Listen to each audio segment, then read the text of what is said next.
Look at any major online brand, and the barrier to entry seems impossibly high. The standard assumption is that you need lakhs of rupees in upfront capital and complex infrastructure just to get a start in e-commerce. I wanted to see if those barriers still exist. I set a timer for 7 days and capped the total budget at exactly 5,000 rupees, starting with zero industry experience and no outside help. This chart shows exactly how thin the margin for error is. Every rupee of that 5,000 rupees is strictly allocated to 3 specific categories: the store backend, the initial product costs, and the advertising spend. Looking at that tiny number sitting alone at my desk, the doubt set in immediately. With so little room for a single mistake, I wasn't sure if the math would actually hold up. But operating under a severe financial constraint forces a specific kind of clarity. When you can't afford to waste money, you are forced to calculate every single move before you make it. Phase 1 is the hunt. Since there is very little money for a long-term ad campaign, the product has to generate its own organic momentum. It needs to be something people are already searching for. To find it, I bypassed the expensive research software.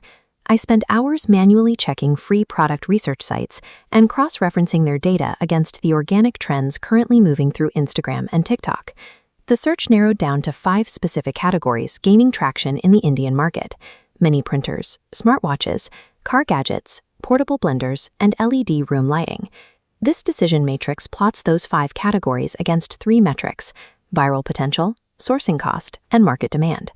By weighing these factors, the data filtered out the weak options and isolated the final choice.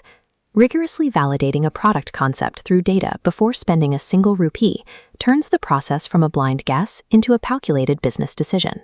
With the product locked in and the clock ticking, it was time to build the actual store. A lean operation requires a specific software stack. I used Shopify for the backend, Canva for the branding, and AutoDS to handle the fulfillment logistics. High-converting copy usually requires a professional copywriter.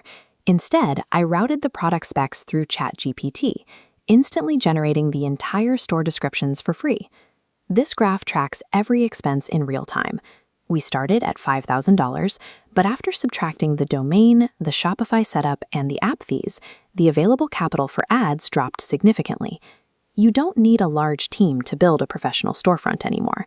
AI and SaaS platforms provide a micro-budget operation the same tools that established brands use to stay competitive. That left the ads.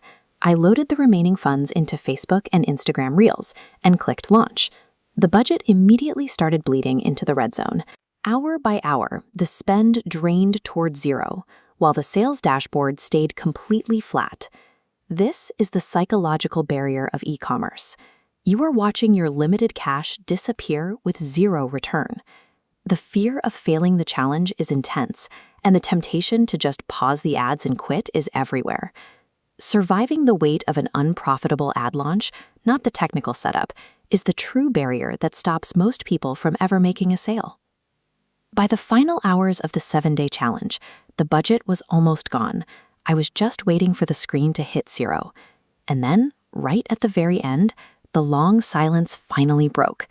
That notification sound changed everything. The first order finally came through. Let's look at the final numbers for the week. This chart compares the total gross revenue against the initial 5,000 rupees investment, showing the final balance after 7 days of operation. Whether the campaign results in a profit or a slight loss, that first sale provides something more valuable than the cash, proof that the system can convert a stranger into a customer. Starting with 5,000 rupees is objectively possible, but the technical setup is secondary to the grit required to keep those ads running when the budget is nearly gone. The store is now a validated business.